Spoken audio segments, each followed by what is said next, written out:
My husband died, and his best friend is trying to become the widow.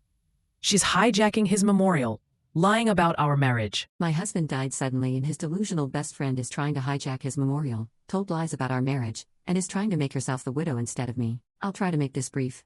My 28F husband, Jonah, 36M, passed away unexpectedly a month ago from a stroke. I don't want to get specific about that part, it's the worst pain I've ever felt in my entire life, and I'm still not sure how I'm ever going to move on. We were married for 5 years, together for 7. For the past 2 years, we've been trying for a baby but we're just getting to the point of considering IVF when he died.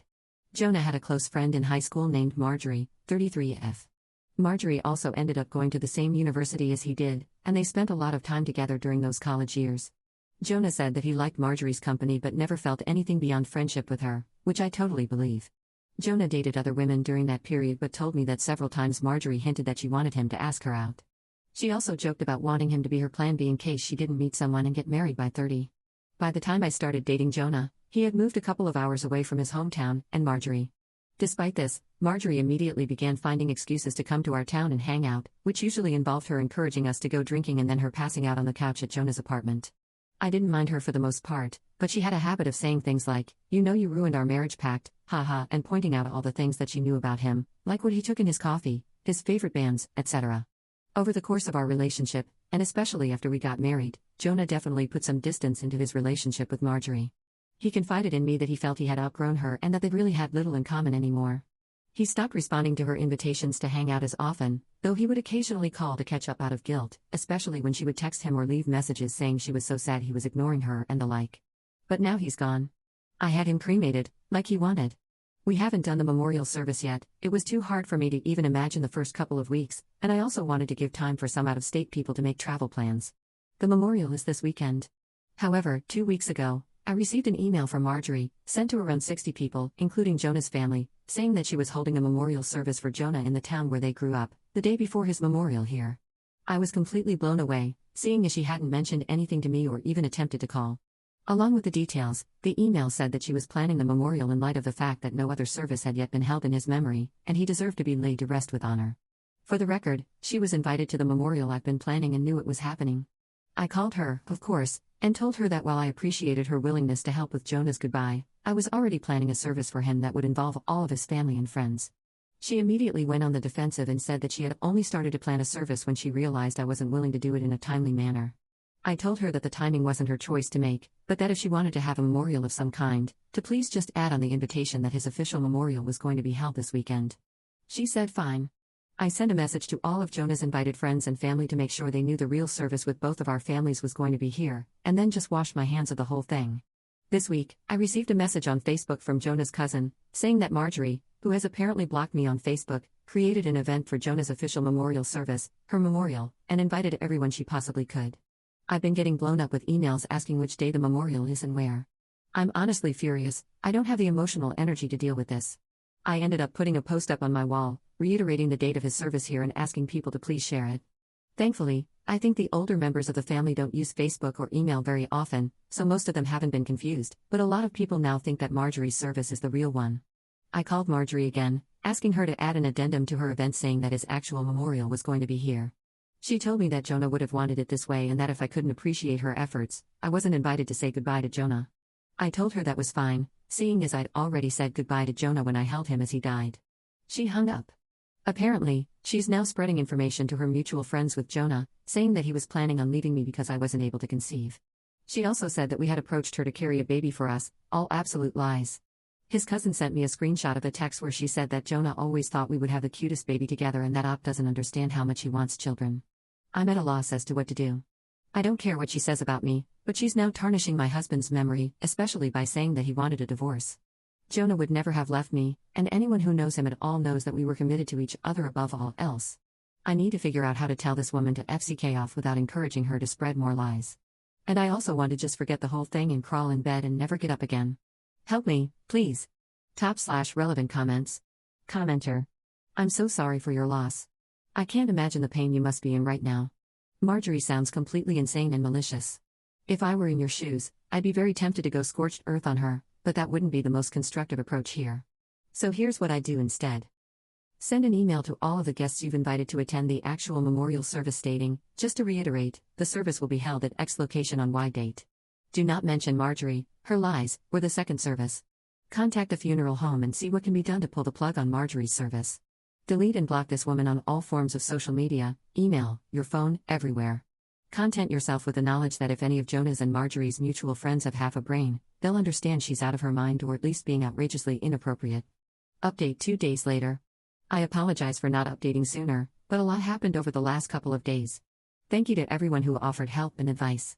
For those who offered monetary assistance, Jonah and I were in a stable financial position. I'm going to be comfortable until I decide to go back to work. Your willingness to help was deeply appreciated, however, and I'm truly bowled over by your kindness. I took the advice of the majority of comments and called the chapel where Marjorie was planning her service. I spoke with the pastor, who immediately told me that he had been trying to get in touch with me regarding the service. Apparently both Jonah and Marjorie had grown up in that church. I am not religious, and neither was Jonah as an adult.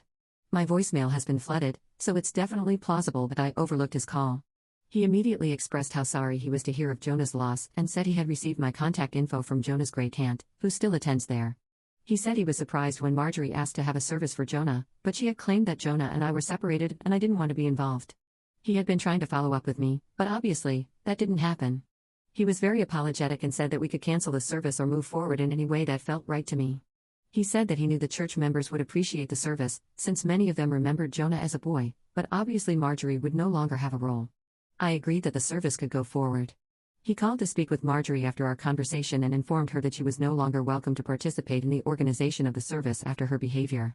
He wouldn't tell me all that she said, but said she was distraught, and he recommended some mental health/spiritual services to her that he hopes she accepts.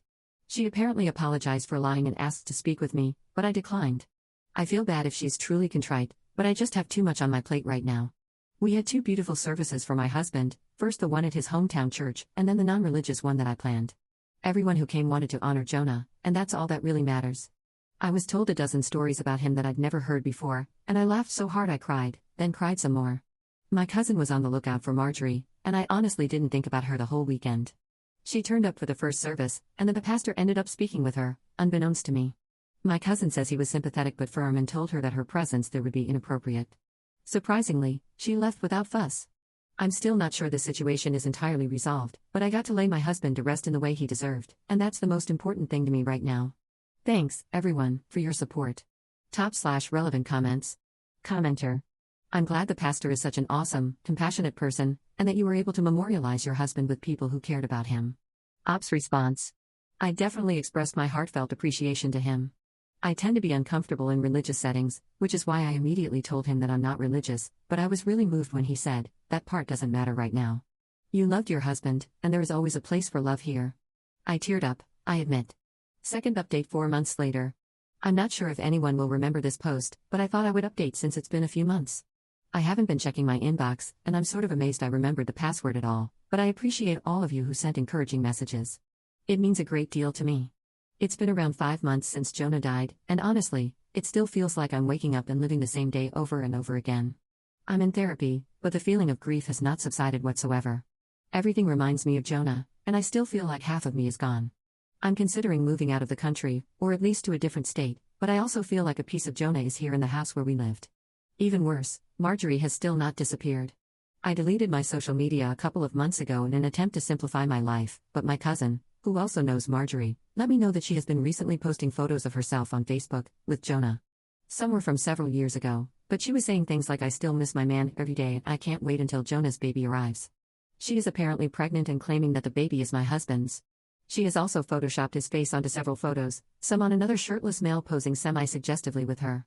The photoshopping is pretty good, but it's obviously not my husband's body. People have been saying things like congratulations, we know you'll be a great mother to Jonah's child. Nobody I knew, thankfully. It honestly made me feel sick, and I went and laid in bed pretty much all day. I hate that she is getting to me like this, but I can't stand the thought that she's claiming my husband was unfaithful to me, and that people are believing it. One bright note is Marjorie's brother, who also knew Jonah.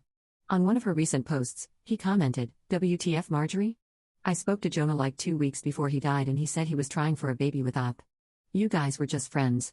This is effed up and you know it. The post was deleted a couple of hours later. I don't know what to do anymore.